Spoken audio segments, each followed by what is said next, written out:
అజ్ఞానతిమిరాంధస్య జ్ఞానాంజనశలాకయ చక్షురున్మీలితం యేన తస్మై శ్రీగురవే నమః. చాందోగ్యంలో వస్తుంది పంచాగ్ని విద్య. బృహదారణ్యకోపనిషత్తులో వస్తుంది. చాందోగ్యంలో వస్తుంది. బృహదారణ్యకోపనిషత్తుల్లో కూడా యాజ్ఞవల్క్యుడికి బోధిస్తాడు. జీవుడు దేహం సాలించిన తర్వాత ఉత్తమంలో కాలకపోయి చాలా కాలం అక్కడ ఉండి అక్కడి నుంచి మేఘములలో చేరి జలబిందువు రూపకంగా భూమి మీద ప్రవేశించి సస్యముల్లో ప్రవేశించి ధాన్యాదుల ద్వారా తిరిగి మరల గర్భం ప్రవేశించి జన్మగా రావటం అని చెప్పి బృహదారణ్యకోపనిషత్తులో అక్కడ చెప్పుకొస్తాడు. అయితే దీని మీద వివిధ రకాలైనటువంటి వాదనలు కూడా ఉన్నాయి. ఒక్కొక్క ఉపనిషత్తులు ఒక్కొక్క విధానాన్ని కూడా చెప్పటం జరుగుతూ ఉంటుంది. మరణానంతరం అనేటువంటి యొక్క విషయం చూసినప్పుడు అది యుద్ధమిద్దంగా దాని గురించినటువంటి సమాచారం మనకి అందించారే కానీ సంపూర్ణముగా మనకి ఆ సమాచారం అందదు. దేహం సాలించిన తర్వాత ఉన్నటువంటి జీవులు అనే విషయం చూసినట్లయితే అందరూ ఒకే విధమైన కర్మను ఆచరించి ఉండరు. అందరూ జీవ పదార్థమైనప్పటికీ కూడా వారి ఎందున్నటువంటి మరి సంస్కారములు భిన్న భిన్నంగా ఉంటాయి. ఒకే సంస్కారంతో ఎవరూ ఉండరు. అందువల్ల ఆ సంస్కారాన్ని బట్టి వాళ్ళ ప్రయాణం అనేటువంటిది ఉంటుంది. ఆ సంస్కారాన్ని బట్టి వేరే లోకాలను దర్శించటం కానీ అక్కడి నుంచి ఈ భూమి మీదకు రావటం కానీ జరుగుతూ ఉంటుంది. ఆ బ్రహ్మ భవనాత్ లోకాత్ పునః ఆవర్తిన అర్జున మాముపిరేత్యతు కౌంతేయ పునర్జన్మ న విద్యతే. ఆ బ్రహ్మ భువనాత్ లోకాత్ ఆ బ్రహ్మ భువనా లోకా అనగా బ్రహ్మలోక పర్యంతం వరకు ఉన్నటువంటి యొక్క లోకాలకు ఏ జీవులు పోయినప్పటికీ కూడా తిరిగి మరలా ఈ భూలోకానికే వస్తారు అంటాడు. అయితే ఆ పోవటం అనేటువంటి విషయం ఏంటంటే కర్మ, వారి యొక్క సుకృత దుష్కృత కర్మలను బట్టి ఆ గమన ప్రక్రియ అనేది ఉంటుంది. అందువల్ల పలానా జీవుడు ఎక్కడికి ఏ యొక్క గమనం చేశాడనేటువంటి యొక్క మాటకు ఏ శాస్త్రం కూడా మీకు నిక్కచ్చిగా చెప్పిందంటే ఏమి లేదు. ఎందుకంటే కర్మ విధానం అంతా కూడా భిన్న భిన్నంగా ఉంటుంది కాబట్టి ఆ కర్మ విశేషాన్ని బట్టి ఆ జీవుల యొక్క గమనం అనేది ఉంటుంది అని చెప్పాను. మరణానంతరం అనేటువంటి యొక్క అంశం మీద కంటే మరణానికి పూర్వమే తాను ఏ యొక్క విషయాన్ని ఆచరించాల్సి ఉంటుంది, ఎట్లాగా ఆచరిస్తే ఏ అనుభూతి కలుగుతుంది అనేటువంటి అంశాలన్నీ నీకు ఎక్కువగా శాస్త్రం చెబుతుంది. మరణాత్ పూర్వమే ఎక్కువ శాస్త్రం నీకు దాని మీద సమాచారాన్ని అందిస్తుంది. మరణానంతరం అనేటువంటి అంశం మీద కాటకవల్లిలో కొంత సమాచారం వస్తుంది, బృహదారణ్యకంలో కొంత సమాచారం వస్తుంది, చాందోగ్యంలో కొంత దాని విషయం వస్తుంది, గరుడ పురాణంలో ఆ విషయం వేరు. అది పురాణ భాగాల్లో దాని గురించినటువంటి అంశాలేవో దాంట్లో వస్తాయి. మన ఉపనిషత్తుల్లో చెప్పేటువంటి విషయమే కొంచెం నిక్కచ్చిగా ఉండేటువంటి విధానము. దాన్నే భగవద్గీతలో పరమాత్మ ఉత్తరాయణము దక్షిణాయనము అనేది కూడా మార్గం చెప్పుకొచ్చాడు. శుక్ల కృష్ణే గతి ఏతే జగత శాశ్వతే మతే ఏకయా యాత్యనావృత్యం అన్యయా వర్తతే పునః. ఈ లోకంలో కృష్ణ మార్గము శుక్ల మార్గం అని రెండు మార్గాలు ఉన్నాయి. ఈ రెండు మార్గాలలో పయనించేటువంటి జీవులు చంద్ర సంబంధమై ఉన్నటువంటి యొక్క లోకాన్ని పొంది తిరిగి మరలా భూలోకానికి వస్తారని చెప్పని, సూర్య సంబంధమై తేజస్సును పొంది బ్రహ్మ ద్వారా తే బ్రహ్మలోకేషు పరాంతకాలే పరామృతాత్ పరిముచ్యంతి సర్వే. తే బ్రహ్మలోకేషు పరాంతకాలే అనగా సుకృత జీవులై ఉన్నటువంటి వారు సూర్యద్వారముకుండగా బ్రహ్మలోకాన్ని చేరి బ్రహ్మలోకంలో చాలా కాలం బ్రహ్మతో పాటు ఉండి పరాంతకాలే అనగా బ్రహ్మ తన యొక్క ఆయువు తీరినప్పుడు ఏ బ్రహ్మ పదార్థాన్ని పొందుతూ ఉన్నాడో అట్లా ఆ బ్రహ్మతో కూడా ఈ జీవులు కూడా పరాంతకాలే పరామృతాత్ పరిముచ్యంతి సర్వే, వారు కూడా బ్రహ్మంలో లీనమవుతారని చెప్పేసి అనే మాట మనకిది కైవల్యోపనిషత్తులో ముఖ్యంగా వస్తుందన్నమాట. దీని మీద చర్చనాంశం జరిగింది. ఆ బ్రహ్మ భువనాత్ లోకాత్ పునః ఆవర్తిన అర్జున అనే మాట భగవద్గీతలో ఇచ్చిన అంశం ఇది. కనుక బ్రహ్మలోక పర్యంతం వరకు పోయినా తిరిగి వస్తారు కదా అనేటువంటిది భగవద్గీత బోధిస్తే, కైవల్యోపనిషత్తు తే బ్రహ్మలోకేషు పరాంతకాలే, బ్రహ్మలోకం పోయినటువంటి వారు బ్రహ్మతో పాటు వాళ్ళు కూడా మోక్షాన్ని పొందుతారనే అంశాన్ని కైవల్యోపనిషత్తు బోధిస్తుంది. రెండింటికి కూడా ఒక వ్యత్యస్త భావం గోచరిస్తుంది. భగవద్గీతలోనేమో బ్రహ్మలోకానికి పోయిన వారు తిరిగి వస్తారు అనే మాట చెప్తే కైవల్యోపనిషత్తులో బ్రహ్మలోకానికి పోయిన వాళ్ళు బ్రహ్మతో కూడా మరి ఆ మోక్షాన్ని పొందుతారు అన్న అంశం చెప్పినప్పుడు విరుద్ధమైనటువంటి యొక్క భావాలు సాధారణంగా గోచరిస్తాయి. దానికి భాష్యకారులు ఏం చెప్పారంటే, ఆ బ్రహ్మభువనాహ లోకాహ, ఆ బ్రహ్మభువన లోకాత్ అనగా బ్రహ్మలోక పర్యంతం అని చెప్పి అన్నప్పుడు బ్రహ్మలోక పర్యంతం వరకు ఉన్నటువంటి లోకాలు, బ్రహ్మలోకం కాకుండా బ్రహ్మలోక పర్యంతం వరకు ఉన్న లోకాల వరకు పోయిన వాళ్ళు తిరిగి వస్తారని చెప్పేసి అనే అంశాన్ని చెప్పుకొచ్చారు. ఇంకొక విచారణాత్మక విషయం ఏంటంటే, కేవలం ఈ ఉపాసనా సంబంధముగా ఈ పంచాగ్నులు హోమము చేసి ఈ పంచాగ్నుల ద్వారా అర్చించి ఆ యొక్క కర్మకాండను అనుష్ఠించి ఏ యొక్క జీవి దేహం సాధిస్తుందో వాళ్ళు కూడా బ్రహ్మలోకానికి పోతారు అని చెప్పని, అట్లనే బ్రహ్మచింతన చేస్తూ జ్ఞానచింతన చేస్తూ మధ్యలో దేహాన్ని చాలించినట్లయితే అనగా బ్రహ్మానుభవాన్ని పొందకుండా దేహం సాలించినట్లయితే వీళ్ళు కూడా బ్రహ్మలోకానికి పోతారు అని చెప్పని, ఈ పంచాగ్నులు వ్రేలిసి ఈ హోమాలు చేసి ఈ యొక్క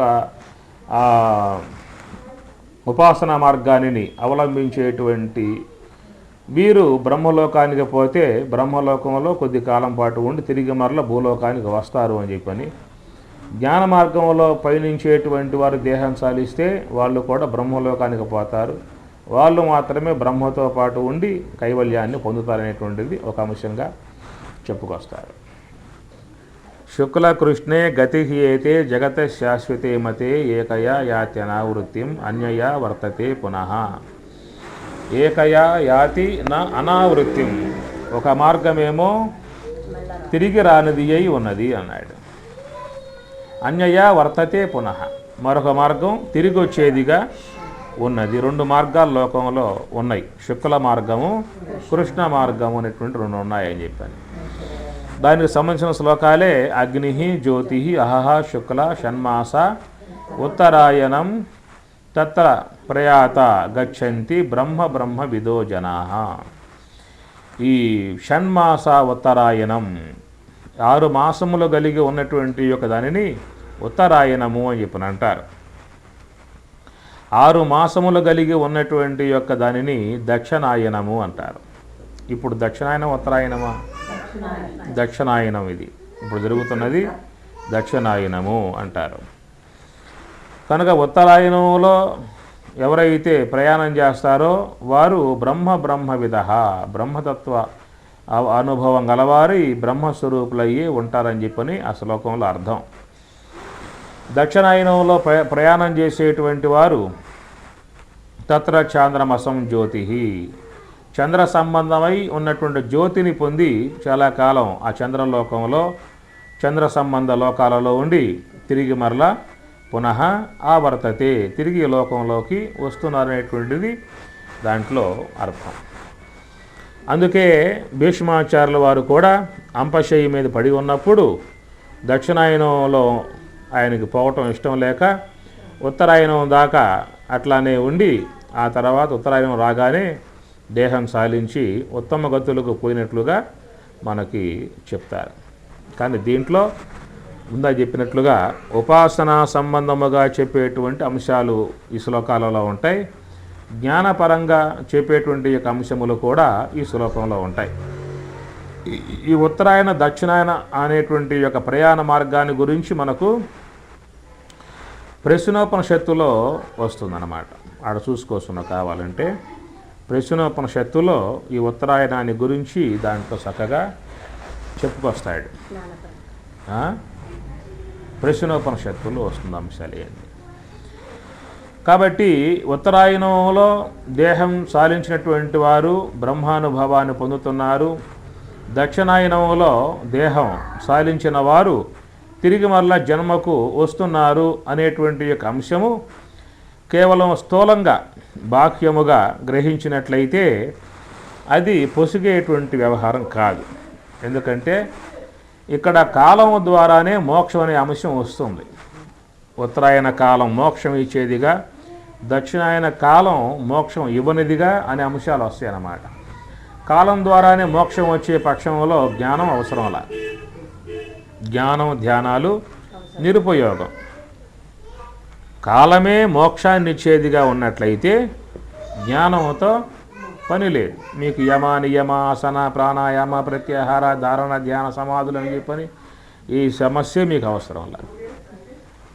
శ్రవణ మనన నిధిధ్యాసన తత్వం పదార్థ శోధనము వాసన క్షయము మనోనాశనం కైవల్య ప్రాప్తి అనేటువంటి ఈ గొడవ అంతా ఏం అవసరం లేదు. ఉత్తరాయణం వచ్చిందా చూసుకోవటం, భీష్ముడిలాగా వెళ్ళిపోవటం, మోక్షం వచ్చేస్తుంది. అందువల్ల ఇది ఉపాసనా సంబంధంగా అంశాన్ని ఆ పక్కన పెడితే జ్ఞానపరంగా వస్తే దాంట్లో వచ్చే అంశాలను గురించి కొంచెం మనం ఈ పూట విచారిద్దాం. ఇక్కడ ఉత్తరాయణము దక్షిణాయనము అయగతవు. అయనం అంటే ప్రయాణం. అయనం అంటే ప్రయాణం, మార్గం, సాగిపోవటాన్ని ప్రయాణం అని చెప్పని అంటారు. దక్షిణముగా ప్రయాణము, ఉత్తరముగా ప్రయాణము అనేది ఏమిటి? మనకి భౌతికంగా వచ్చేటువంటి అర్థం ఏమిటంటే సూర్యుడు వినివీధిలో దక్షిణములో ప్రయాణం చేస్తూ ఉంటాడు. దాన్ని దక్షిణాయనము అన్నారు. వినివీధిలో సూర్యుడు ఉత్తరం వైపుకి తిరుగుతాడు. అది ఉత్తరాయణ ప్రయాణము అన్నారు. వైజ్ఞానికంగా చూసినట్లయితే జరిగేది భూ పరిభ్రమణమే. సూర్యుడేమి ఉదయించటం, పైకి పోవటం, కిందకు రావటం, తిరగటం, సూర్యుడు తిరగటం లేదు. వైజ్ఞానికంగా చూస్తే తిరిగేది భూమి. ఆ భూ పరిభ్రమణములో దాని యొక్క ఆ పరిభ్రమణంలో మార్పులు ఏర్పడుతున్నాయి అన్నమాట. ఆ మార్పులు ఏర్పడ్డప్పుడు సూర్యుడు దండెత్తికి వచ్చినప్పుడు ఉత్తరాయణం అన్నాం, సూర్యుడు ఏటవాలుగా వస్తే దక్షిణాయనం అన్నాం. అనగా దక్షిణాయనంలో వాతావరణం చల్లగా ఉంటుంది, ఉత్తరాయణంలో బాగా వేడి పెరుగుతుందన్నమాట. అంటే సూర్యుని కిరణములు భూమి మీద ఏటవాలుగా పడ్డప్పుడు భూమి చల్లగా ఉంటుంది. ఏం చెప్పాను? సూర్యకిరణములు ఈ భూమి మీద ఏటవాలుగా పడ్డప్పుడు భూమి చల్లగా ఉంటుందన్నమాట. సూర్యకిరణములు భూమి మీద నిటారుగా పడ్డప్పుడు వేడి పెరుగుతూ ఉంటుంది. అది కనుక ఉత్తరాయణము దక్షిణాయనం అంటే ఈ భూభాగంలో సూర్యుడు ఉత్తర భాగం నందు ఉంటేనేమో ఉత్తరాయణం అన్నాం, దక్షిణ వైపు జరిగితేనేమో దక్షిణాయనం అని చెప్పని అది లోక వ్యవహారంలో ఉన్నటువంటి విషయం.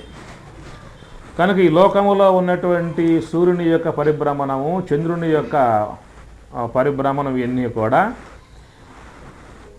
మాయ ఉపాధి కలిగి ఉన్నటువంటి ఈశ్వరుని యొక్క సంబంధ విషయం. అది అవిద్య ఉపాధి కలిగి ఉన్నటువంటి జీవుడు ఈ భౌతికాయం, ఈ శరీరంలో ఉన్నటువంటి యొక్క అతనిని జీవుడు అన్నారు. ఆ జీవుడు క్షరపురుషుడు, అవిద్య ఉపాధి కలిగి ఉంటాడు. ఇంద్రియములతో సంబంధం పడి, వాసనలతో సంబంధం పడి, అజ్ఞానముతో సంబంధం పడి, విషయములతో సంబంధం పడి ఈ సంసారాదులు ఎందు సంచరిస్తూ ఉన్నటువంటి అతను జీవుడు అన్నారు.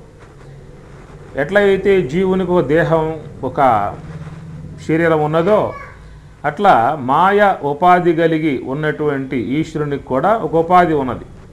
ఆ ఉపాధి ఈ విశ్వమంతా కూడా. ఈ విశ్వమంతా, ఈ పంచభూతాత్మిక విశ్వమంతా ఈశ్వరుని యొక్క ఉపాధి, ఈశ్వరుని దేహం. ఈ పంచభూతాత్మిక ఈ దేహం జీవునికి శరీరం అన్నమాట, కాయం. అనగా ఆయనకు ఏ పంచభూతాలు అయితే ఉన్నాయో ఈశ్వరునికి, ఈ జీవునికి కూడా ఆ పంచభూతాలే ఉన్నాయి. బయట ఏమున్నాయి? భూమి, జలము, అగ్ని, వాయువు, ఆకాశం. ఇంకో భూతం ఉందా? లేదు. పంచభూతాలు. ఇంకో భూతం ఉంటే ఏం చెప్పాలి అప్పుడు? షడ్భూతాలు చెప్పాలి. అప్పుడు షడ్భూతాలు అని చెప్పి అంటాము మనం. ఏమన్నా ఎవరో వాడరు, పంచభూతాలు అంటారు. అట్లా ఎట్లయితే బయట ప్రపంచము పంచభూతాత్మికమై ఉన్నదో అట్లా మన ఈ శరీరము కూడా ప్రపంచమే పంచభూతాత్మికమే. అందువల్ల ఈ శరీరంలో పంచభూతములు ఉండాలి. అనగా ఈ శరీరంలో మరి ఆకాశం ఖాళీ భాగం ఉండాలి. పొద్దున్న టిఫిన్ వేశారు, ఖాళీ ఉండబట్టేక. మధ్యాహ్నం భోజనం వేశారు, ఖాళీ ఉండబట్టేక. సాయంత్రం వల్ల సిద్ధమవుతున్నాయి పదార్థాలు, ఖాళీ కావటం వల్లేక. బ్లడ్ ప్రెషర్ ఉన్నది, జరుగుతున్నది, ఖాళీ ఉండబట్టేక. శరీరంలో ఖాళీ భాగాలు అనేక చోట్ల ఉన్నాయి. దాని ఆకాశాంశము అంటారు. రెండవది, శరీరంలో మరి వాయువు ఉండాలి, గాలి ఉండాలి. ఏమున్నా లేకపోయినా ముఖ్యంగా గాలి ఉండాలి. ఇప్పుడు నేత్రం లేకపోయింది, గురుడ్డివాడు అంటారు. చెవులు లేకపోయినాయి, చెవిటివాడు అంటారు. వాక్కు లేకపోయింది, మోగవాడు అంటారే. కానీ మిగతా వ్యవహారం చేసుకోవచ్చు. మాట్లాడటం అనేది ఉండదు, కానీ మిగతా వ్యవహారం చేసుకోవచ్చు. ఏ ఒక్కటి లేకపోయినా పర్వాలా, మిగతా వ్యవహారం ఉంటుంది. ఈ ఒక్కటి లేకపోతే, ప్రాణం లేకపోతే ఏ వ్యవహారం ఉండదు. అందువల్ల ఈ శరీరంలో ప్రాణం చాలా ముఖ్యమైనటువంటి యొక్క వస్తువు అన్నమాట. రోజు నిరంతరముగా మన శరీరంలో ఏ యొక్క అవయవాలకు విశ్రాంతి ఉన్నా లేకపోయినా ఇది మాత్రం తీసుకోదు. మన శరీరంలో అలసిపోతాయి, కండరాలు అలసిపోతాయి, అవయవాలకు అలసట ఏర్పడుతుంది, విశ్రాంతిని కోరుకుంటాయి. పోయి పడుకోవట్లా. ఈ పడుకోవడం కారణం ఏంటంటే విశ్రాంతిని కోరుకుంటున్నాయి. అలసిపోయి సొలసిపోయి విశ్రాంతిని కోరుకుంటున్నాయి. కర్మేంద్రియాలు విశ్రమిస్తాయి, జ్ఞానేంద్రియాలు విశ్రమిస్తాయి, శరీర అవయవాలు విశ్రమిస్తాయి. కానీ ప్రాణవాయువులు మాత్రం అవి కూడా విశ్రమిస్తే అంతే, ఇంకా మనం అక్కడ ఉండం ఇక. అందువల్ల మన శరీరములో సంచారము ఎడతెరుపు లేకుండా అనుక్షణం కూడా, ఒక క్షణకాలం కూడా విశ్రాంతి అనేది లేకుండా, ఒకవేళ గట్టిగా మనం బలవంతంగా ఆపినా కూడా అది ఆగటానికి ఇష్టపడదు. ఇది ప్రాణాయామం చేస్తారుగా మనం, ప్రాణాన్ని కుంభిస్తాంక. ఒకవేళ నువ్వు కుంభించావనుకో, అది విలవల్ల ఆడిపోతుంది, వీడేమైపోతాడో అని చెప్పేసి. అది అందువల్ల శరీరంలో వాయు భాగం ఉండాలి. మన శరీరంలో అగ్ని ఉండాలి. అగ్ని వేడి, జఠరాగ్ని లేకపోయిందా అంటే మన పరిస్థితి ఏంటి చెప్పండి? జఠరాగ్ని మందగిస్తే ఏం పదార్థాలు జీర్ణం కావు. ఏదో ఒక రాజుగారు యజ్ఞం చేశాడట. ఏనుగు తొండం అంత దార పడేట్లుగా ఆ హోమగుండంలో పెద్ద ట్యాంకు కట్టి దాంట్లో నూనె డబ్బాలు పోసేసి ఏనుగు తొండం దారత్త నూనె పడేట్లుగా పెద్ద హోమగుండం చేశాడు. రాజు తలుసుకుంటే దెబ్బల కొరవే ఉంది. అట్లా చేస్తే అగ్నిదేవుడు ఆ నెయ్యంతా బాగా తాగేశాడు. ఆ పాన్ని తాగేయటం ఆయనకి, అగ్నిదేవుడికి అగ్నిమాంద్యం ఏర్పడింది. ఏ వస్తువు పుట్టుకున్న కావటం లేదు. అగ్నిదేవుడికే అగ్నిమాంద్యం ఏర్పడింది. ఆ విధంగా అవటంతో బ్రహ్మ వద్దకు పోయాడు. అయ్యా ఏమిటి పరిస్థితి అని చెప్పానంటే, ఇట్లా అయిపోయింది నా పరిస్థితి, ఏం వస్తువు పట్టుకున్న కావటం లేదు అని చెప్పి అన్నాడు. సరే, నీ యొక్క వ్యాధి పోవాలంటే ఖాండవ వనం ఒకటి ఉన్నది, ఆ ఖాండవ వనంలో వనమూలికలు చాలా ఉన్నాయి, ఆ మొత్తం తినేసావంటే నీ వ్యాధి పోతుందని చెప్పి అన్నాడు. మనకి భారతంలో వస్తుంది. ఆ ఖాండవ వనం దహనం చేస్తాడుగా అగ్నిదేవుడు. అది అందువల్ల మన శరీరంలో జఠరాగ్ని ఉండాలి, మూర్ధాగ్ని ఉండాలి. మూర్ధాగ్ని లేకపోయిందా అంటే చాలా ఇబ్బందులు పడతాం మనం. ఏమ్మా? మాట్లాడటానికి కాదు, ఏది ఏ పనులు జరగవు. ఇప్పుడు మనం పల్లె ప్రాంతాల్లో పోయినప్పుడు అక్కడ భోంచేస్తే పెరిగేస్తారు, లాస్ట్లో గడ్డ పెరిగేస్తారు. మీ ప్రాంతాల గడ్డ పెరుగులు దొరకవు. గడ్డ పెరుగు అంటారు. అక్కడ పాలు పిండి బాగా తోడేసి వేస్తారన్నమాట. బాగుంటాయి. దాంట్లో శక్తి పదార్థం ఉంటుంది, దాంట్లో అన్ని లవణాలు ఉంటాయి. దాంట్లో వెన్న ఉంటుంది అన్నమాట బాగా. అది భోంచేస్తే చేతికంతా అతుక్కుపోతుంది. అది పోవాలంటే సబ్బులేసి రుద్దాలి, ఎన్నో అవస్థలు పడాలన్నమాట. మీకు ఇక్కడ మొత్తం ముందే లాగేస్తారండి లోపల ఇవన్నీ. ఊరికే పాలగా కనబడతాయే కానీ దాంట్లో ఏమి ఉండవు, మిషన్ల ద్వారా లాగేస్తున్నారు. మరి చేతికి అనేటువంటి యొక్క ఆ జిడ్డు పోవాలంటే సబ్బులు రుద్ది నానా అవస్థలు పడతాం కదా. మరి నోట్లో ఆ జిడ్డు పోవాలంటే ఉందగా, మూర్ధాగ్ని ఉంది కాబట్టి అక్కడ ఏ జిడ్డు అంటదన్నమాట. జఠరాగ్ని ఉండాలి, మూర్ధాగ్ని ఉండాలి, నేత్రాగ్ని ఉండాలి, శరీరమంతా కూడా వేడి ఉండాలి. విశేషముగా ఉండే అగ్నులు నేత్రాగ్ని, మూర్ధాగ్ని, జఠరాగ్ని ఇవి విశేషంగా ఉంటాయన్నమాట.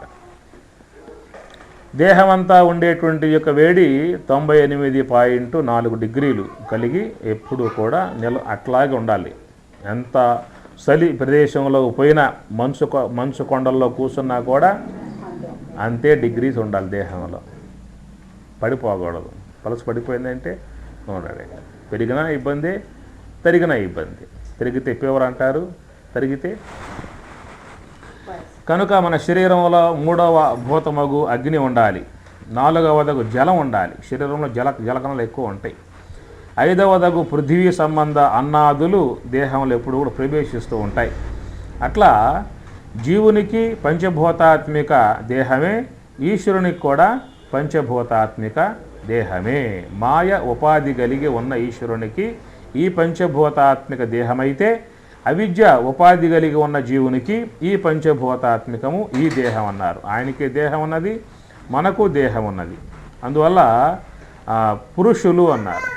ఈశ్వరుడు అక్షర పురుషుడు, జీవుడు క్షర పురుషుడు. ఎందువల్ల పురములు కలిగి ఉన్నారు కాబట్టి పురుషులు అన్నారు. పురి శరీరే చేత ఇది పురుష. ఎందుకు పురుషుడు అని చెప్పి అన్నామంటే పురము కలిగి ఉన్నారు కాబట్టి పురుషులు అని చెప్పి అన్నారు. కనుక ఈశ్వరుడికి ఈ విశ్వమంతా కూడా దేహము. ఆకాశమే శిరస్సు, సూర్యచంద్రాదులే నేత్రములు, మహద్వాయువే ప్రాణవాయువు, అగ్నియే జఠరాగ్ని, సముద్రమే ఉదరము, తర్వాత పర్వతములే ఎముకలు, భూమే పాదములు, లతగుల్మాదులే రోమములు, మేఘములే ఎంట్రుకలు, దేవతలే ఇంద్రియములు. ఇట్లా ఈశ్వరుని యొక్క దేహం చెప్పి విరాట్ పురుషుడు అన్నమాట. విరాట్ పురుషుని యొక్క దేహం అంతా కూడా మనకి ఇంద్రియాలు ఎట్లయితే ఉన్నాయో ఆయనకు దేవతలే ఇంద్రియములు. ఆయన మనస్సు బ్రహ్మ, ఆయన యొక్క బుద్ధి విష్ణువు, ఆయన అహంకారం రుద్రుడు, మిగతా దేవతలంతా ఇంద్రియములు. మనం ఎట్లా ఇంద్రియముల సహకారముతో పనులు చేసుకుంటూ ఉన్నామో అట్లా ఆయన కూడా తన యొక్క ఇంద్రియములకు దేవతల ద్వారా లోక వ్యవహారాన్ని, ఆయన వ్యవహారం ఆయన చట్టం అయింది, మన చట్టం మందన్నమాట. మనం ఇంద్రియాల ద్వారా పనులు చేసుకుంటూ ఉన్నాం. అట్లా ఆయన దేహం దేవతల ద్వారా తన యొక్క వ్యవహారాన్ని ఆయన కొనసాగించుకుంటూ ఉంటాడు. కాబట్టి ఈశ్వర దేహం జీవుని యొక్క దేహం అని చెప్పుకున్నాం. ఈశ్వర దేహమై ఉన్నటువంటి యొక్క దాంట్లో ఉన్నటువంటి ప్రయాణము ఇప్పుడు చెప్పేటువంటి ఉత్తరాయణం. ఉత్తరాయణం దక్షిణాయనం అని చెప్పనంటే ఈశ్వరుని యొక్క శరీరములో జరిగేటువంటి ప్రయాణము, సూర్యుని యొక్క గమనము. సూర్య గమనము దక్షిణములో పయనిస్తే దక్షిణాయనం అన్నాం, ఉత్తరములో పయనిస్తే ఉత్తరాయణము అని చెప్పి అన్నాం. అది ఈశ్వరుని యొక్క శరీరములో జరిగేటువంటి యొక్క గమన క్రియ. అది అట్లా మనలో చూసినట్లయితే మనలో ఉన్నటువంటి యొక్క సూర్యుడే బుద్ధి, మనలో ఉన్నటువంటి చంద్రుడే మనస్సు. చంద్రమా మనసో జాతః బుద్ధిరిగ్రతి సూర్య. మన శరీరములో ఉన్నటువంటి యొక్క సూర్యుడే బుద్ధి అన్నమాట. మన దేహములో ఉన్నటువంటి బుద్ధే సూర్యుడు.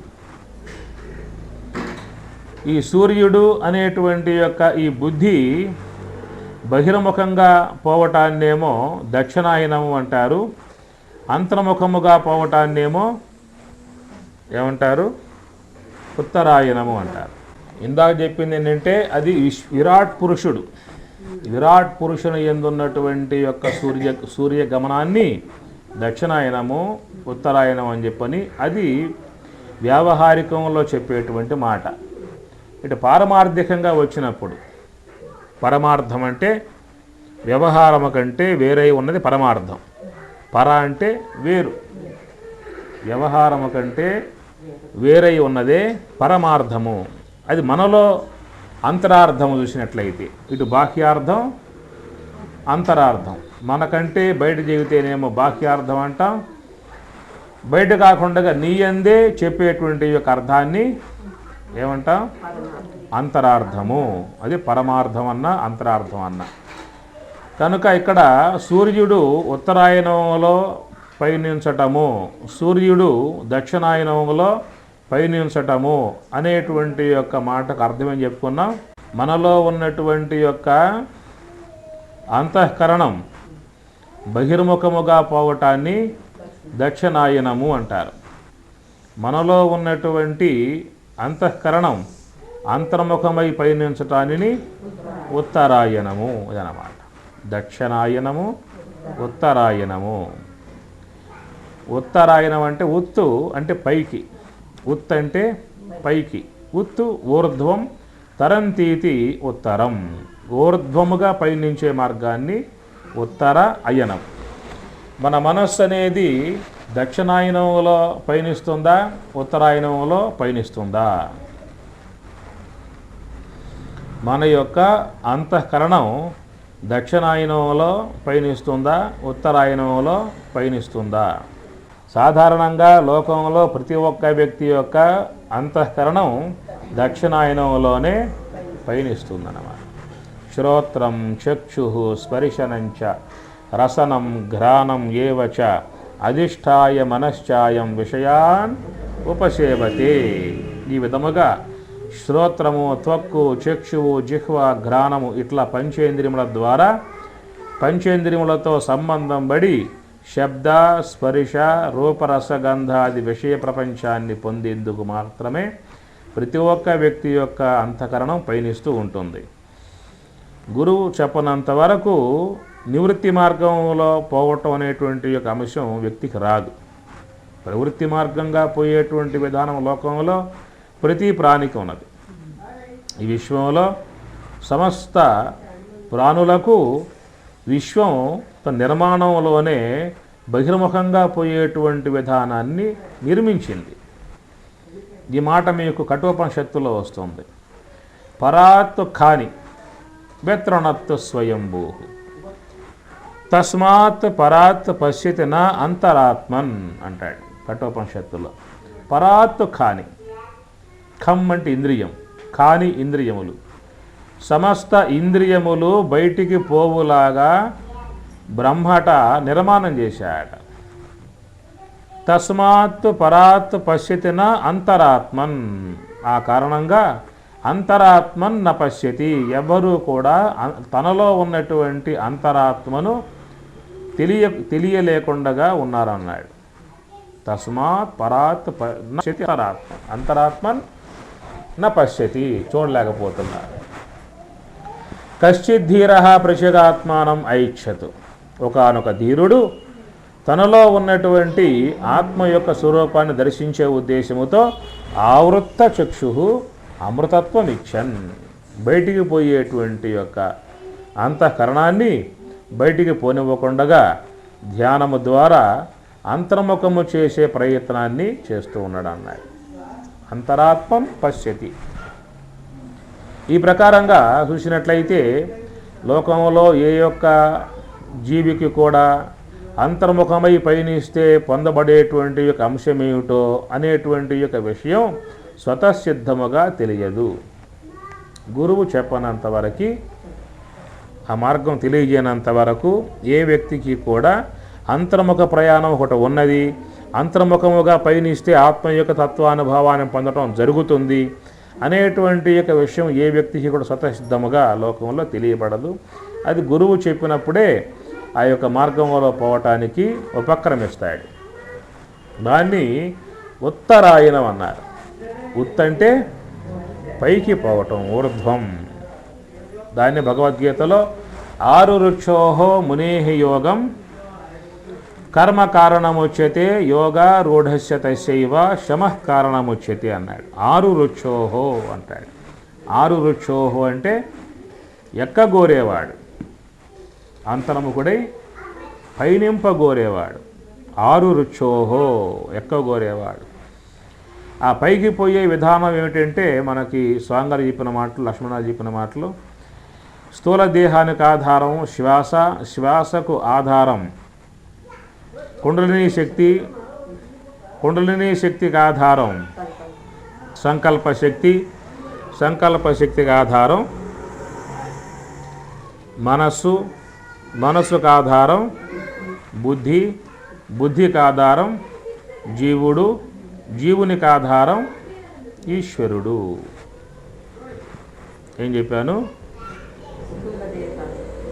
స్థూల దేహానికి ఆధారం శ్వాస, శ్వాసకు ఆధారం కుండలినీ శక్తి, దానికి ఆధారం మనస్సు, సంకల్ప శక్తి, సంకల్ప శక్తికి ఆధారం మనస్సు, మనస్సుకి ఆధారం బుద్ధి, బుద్ధికి ఆధారం జీవుడు, జీవునికి ఆధారం ఈశ్వరుడు, ఈశ్వరునికి ఆధారం శుద్ధ బ్రహ్మము. ఇప్పుడు దేహం ఉందంటే ఏమిటి కారణం? శ్వాస ఉండబట్టి.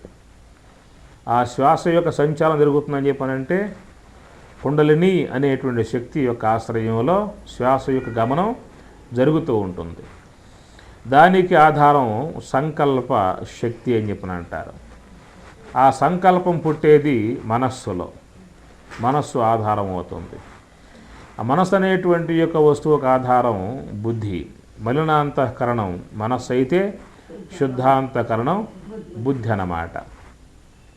కనుక మనస్సు కంటే పై భాగంలో ఉండే వస్తువు బుద్ధి అన్నమాట. మనకు గీతలో కూడా పరమాత్మ అంటాడు, ఇంద్రియాని పరాన్యాహు ఇంద్రియేభ్య పరం మనః మనసస్తు పరా బుద్ధి యో బుద్ధే పరతస్తు సహ ఏవం బుద్ధే పరం బుద్ధ్వా సంస్తభ్యాత్మానం ఆత్మనః అని అంటాడు. అందువల్ల మనస్సు అనేటువంటి యొక్క వస్తువుకి ఆధారముగా ఉన్నటువంటి వస్తువు బుద్ధి. అనగా బుద్ధి ఏమో శుద్ధ అంతఃకరణం, మనస్సు ఏమో మలిన అంతఃకరణం. బుద్ధి ఏమో మోక్షానికి మార్గంగా ఉంటుంది, మనస్సు ఏమో బంధానికి మార్గమై ఉంటుంది. బుద్ధి పరమాత్మను చేర్చే వస్తువుగా ఉంటుంది, మనస్సు ఏమో ప్రపంచ వస్తువుల్ని చేర్చే వస్తువుగా ఉన్నది. బుద్ధి సుఖాన్ని పొందింపజేస్తుంది, మనస్సు దుఃఖాన్ని పొందింపజేస్తుంది. జ్ఞాన సంబంధమై ఉండేది బుద్ధి, అజ్ఞాన సంబంధమై ఉండేది మనస్సు. సుఖాత్మికమై ఉండేటువంటిది బుద్ధి, దుఃఖాత్మికమై ఉండేటువంటిది మనస్సు. ప్రవృత్తి మార్గంలో పోయేది మనస్సు, నివృత్తి మార్గంలో పోయేది బుద్ధి అన్నమాట. ఇట్లా వారి రెండు సంబంధం. కాబట్టి మనసు అనేటువంటి వస్తువు కంటే అగ్రభాగంలో ఉన్నది బుద్ధి. ఆ బుద్ధి కంటే పైన ఉన్నటువంటి వాడు జీవుడు అన్నమాట. జీవునికి ఆధారముగా ఉన్నటువంటి అతడు ఈశ్వరుడు. జీవుడు కర్మ ఫల భోక్త, ఈశ్వరుడు కర్మ ఫల ప్రదాత అన్నమాట. కర్మఫల భోక్త జీవుడు, కర్మఫల ప్రదాత ఈశ్వరుడు అని చెప్పని. అందువల్ల జీవుని కంటే గొప్పవాడు ఈశ్వరుడు, ఈశ్వరుని కంటే గొప్పవాడు శుద్ధ బ్రహ్మము, శుద్ధ చేతనము అన్నమాట. ఎందుకంటే మాయా అవిద్య ఉపాధులుగా కలిగి ఉన్నటువంటి వాళ్ళు ఇద్దరు, ఉపాధి రహితమై ఉన్నటువంటి యొక్క వస్తువు బ్రహ్మము. బ్రహ్మము వీరికంటే గొప్ప అన్నమాట. అందువల్ల బ్రహ్మ అనుభవాన్ని పొందేటువంటి యొక్క ఉద్దేశం గలవారు 6 రుక్షోహో అంటాడు. ఊర్ధ్వముగా పైనింపగోరేటువంటి వారిని 6 రుక్షోహో అన్నారు. వాళ్ళు సాధన ద్వారా, యోగాభ్యాసము ద్వారా ఈ యొక్క దేహాన్ని, కుండలిని శక్తిని, సంకల్ప శక్తిని, మనస్సుని, బుద్ధిని, జీవుణ్ణి దాటి ఈశ్వరత్వం ద్వారా, ఈశ్వర కృప ద్వారా శుద్ధ బ్రహ్మమును పొంది తరిస్తూ ఉన్నారు. ఈ విధముగా ఊర్ధ్వగాములై పయనించేటువంటి యొక్క మార్గంలో పోయేటువంటి దానిని ఉత్తరాయణము అంటారు. నా మాటలే అర్థమవుతున్నాయా? అవుతే సరే. దీన్ని ఉత్తరాయణ మార్గము అన్నారు. ఊర్ధ్వం తరంతీతి ఉత్తరం. ప్రస్తుతం లోకంలో అందరూ ఉన్న మార్గం ఏమిటంటే దక్షిణాయనం. దక్షిణ అయనం అంటే మార్గం. దక్షతి అంటే అర్థం, దక్షతి పరకార్యం శీఘ్రం కరోతి ఇది దక్షిణం అన్నాడు. దక్షిణం అంటే ఉత్పత్తి చెప్పారన్నమాట.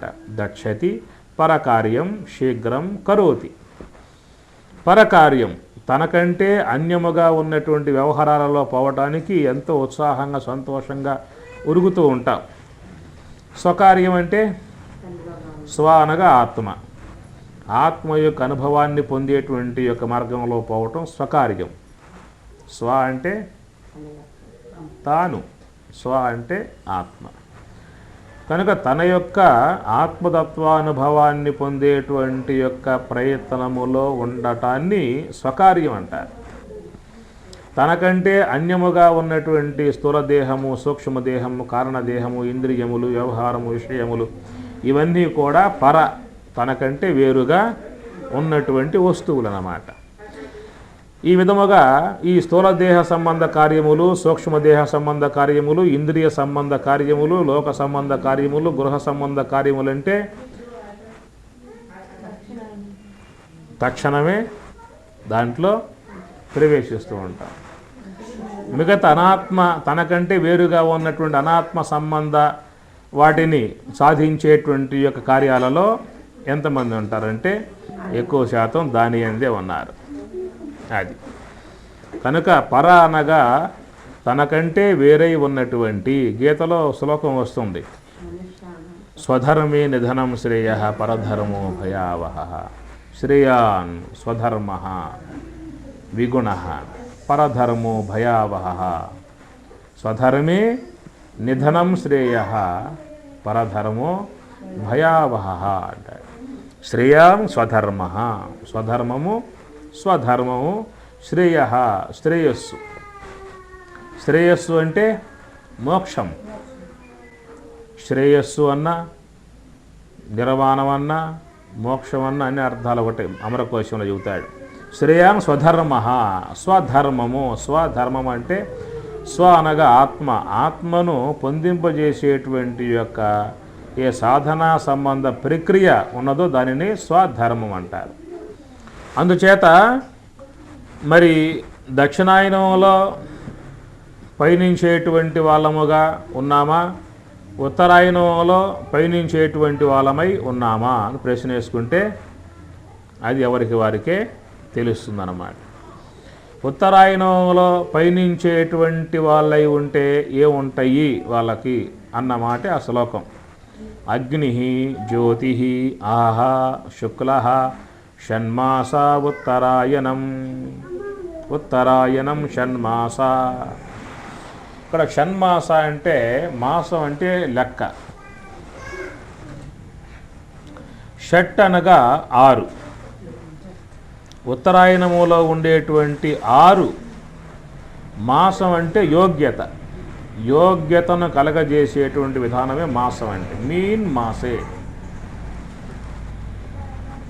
ఈ జీవునికి 6 ఏమిటంటే జ్ఞానేంద్రియములు, బుద్ధి.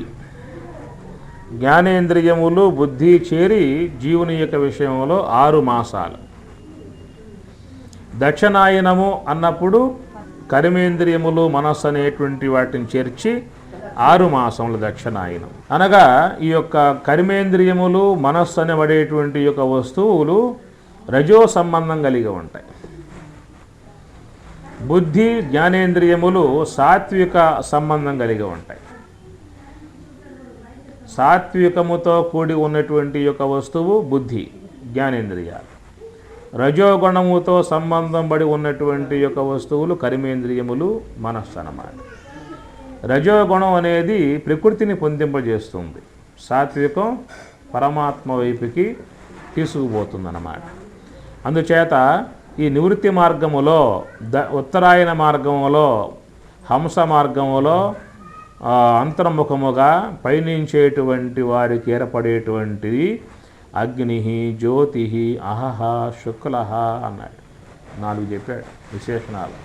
అగ్ని అంటే అతనిలో జ్ఞానాగ్ని ఏర్పడుతుంది.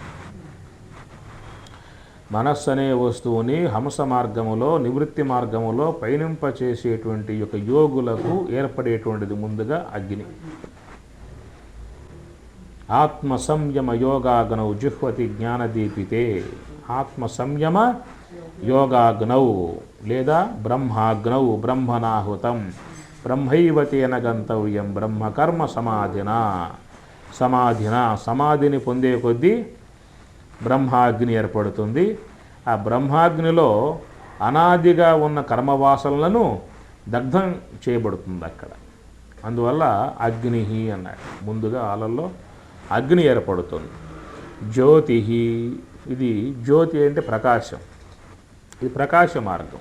నివృత్తి మార్గం, యోగ సమాధి మార్గం, ప్రకాశ మార్గం. దక్షిణాయనం ధూమ మార్గం. ధూమం అంటే పొగ, ఇది ప్రకాశం అన్నమాట. వెలుతురు జ్ఞాన ప్రకాశం ఉండేటువంటి యొక్క మార్గం కాబట్టి అగ్ని జ్యోతి అహహ అన్నాడు. అహహ అంటే పగలు. పగలంటే జ్ఞానం, జ్ఞానంతో ఉండేటువంటి పగలు అన్నారు. అహహ శుక్ల, శుక్ల అంటే తెలుపు అన్నమాట. శుద్ధ సాత్విక బ్రహ్మాకార వృత్తి ఏర్పడుతుంది కాబట్టి శుక్ల.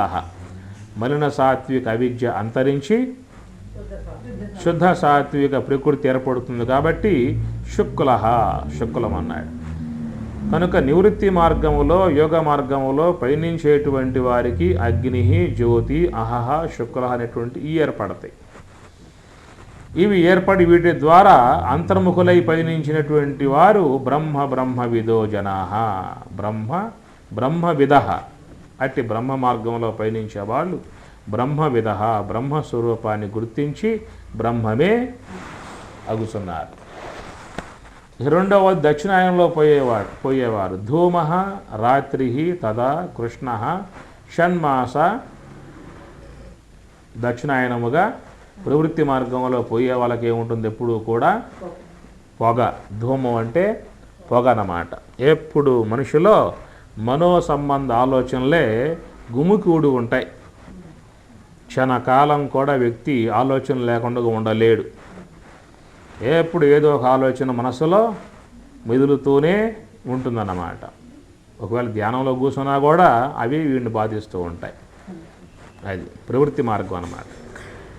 నిరంతరముగా సంకల్ప మానసం కర్మ అన్నట్లుగా నిరంతరముగా సంకల్పములతో వికల్పములతో కూడి మనస్సు ఉంటుంది కాబట్టి దానిని ధూమము అన్నారు. ఎట్లయితే పొగ అగ్నిని వ్యక్తం కానివ్వకుండా మరుగు చేస్తుందో అట్లా మనలో కూడా జ్ఞానాన్ని వ్యక్తం కానివ్వకుండా మరుగు చేసేటువంటి పొగ ఆలోచనలు. ఎట్లా పొగ ఊదేసినట్లయితే అగ్ని అభివ్యక్తమవుతుందో అట్లా మనలో కూడా సర్వ సంకల్ప సన్యాసి, సంకల్పములను తీసివేయగలిగితే అగ్ని అభివ్యక్తమవుతుంది. కానీ సంకల్పాలు తీసేయటం అంటే తేలికైన పని మాత్రం కాదు. కనుక ధూమ. రెండవది రాత్రి. రాత్రి అంటే తెలియంతనం. ప్రతి ఒక్క వ్యక్తిలో కూడా తెలియంతనమే ఉంటుంది. తెలియంతనంతోనే పుడతాడు, తెలియంతనంతోనే పెరుగుతాడు, తెలియంతనంతోనే వెళ్ళిపోతాడు.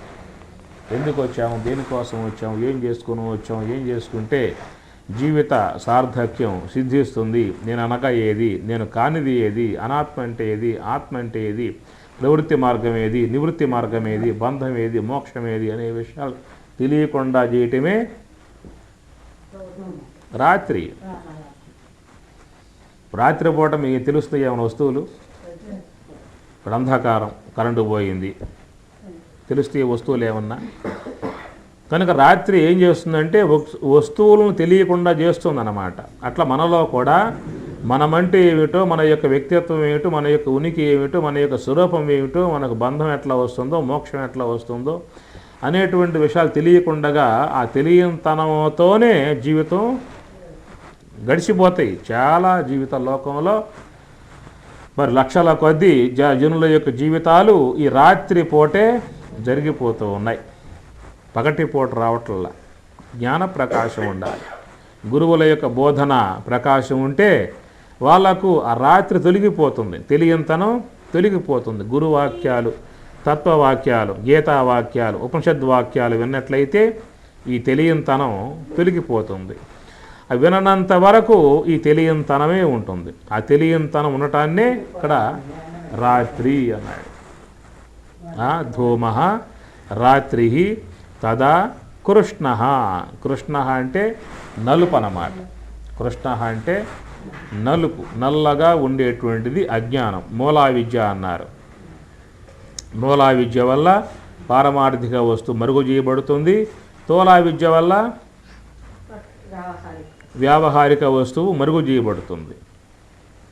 మూలా విద్య వల్ల పారమార్థిక వస్తువు మరుగు చేయబడి వ్యావహారిక వస్తువే సత్యము అనే భావం కలుగుతుంది.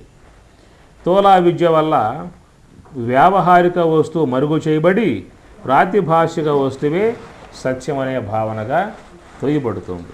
అందువల్ల స్వరూపమునందు ఆచ్ఛాదకమై ఉన్నటువంటి యొక్క ఆవరణాన్ని ఏమన్నారు ఇక్కడ? కృష్ణ అన్నారు.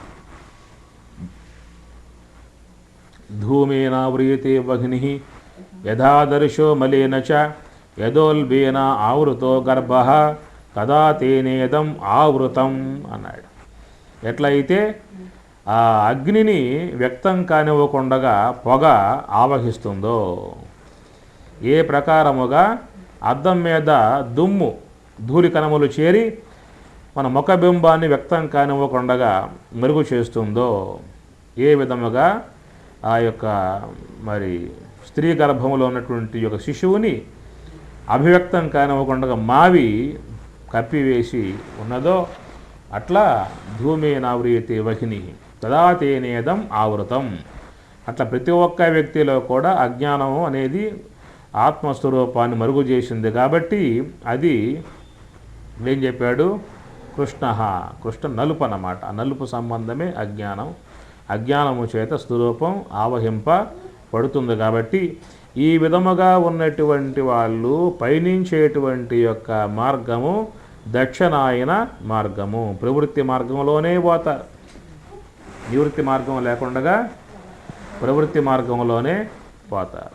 ఈ ప్రవృత్తి మార్గంలో పోయేటువంటి వారు తత్ర చాంద్రమసంజ్యోతి యోగి ప్రాప్తిని వర్తతే. చంద్ర సంబంధ జ్యోతిని పొందుతూ ఉన్నారు వాళ్ళు. చంద్ర సంబంధ జ్యోతి అంటే మనస్సు అన్నమాట. చంద్రమా మనస్సు జాత. లోకంలో మనో సంబంధ జీవులు ఎక్కువ శాతం ఉన్నారా? బుద్ధి సంబంధ జీవులు ఎక్కువ శాతం ఉంటారా? అదనమాట. మనో సంబంధ జీవులే ఎక్కువ శాతం ఉంటారన్నమాట. ఈ మనో సంబంధం ఉన్నంత వరకు చంద్ర సంబంధ జ్యోతి, మనో సంబంధ జ్యోతిని పొంది ఈ దక్షిణాయనంలో ప్రవృత్తి మార్గంలో వాళ్ళు పోతూ ఉన్నారు అన్నారు. కనుక ఈ జగత్తులో శాశ్వతముగా ఉన్నటువంటి యొక్క మార్గాలు రెండని చెప్పనన్నాడు. ఒకటేమో శుక్ల మార్గం, ఒకటేమో కృష్ణ మార్గము. శుక్ల కృష్ణే గతి హీయతే జగతః శాశ్వతే మతే. జగత్తులో శాశ్వతముగా ఉన్నటువంటి మార్గాలు రెండు. తెలుసుకున్న వాళ్ళదేమో ఉత్తరాయణ మార్గం, తెలుసుకోకపోకుండా ఉన్నటువంటి వాళ్ళదేమో దక్షిణాయన మార్గం. శుక్ల కృష్ణే గతి. ఈ గతులు, ఈ మార్గములు శాశ్వత ఉన్నటువంటివి.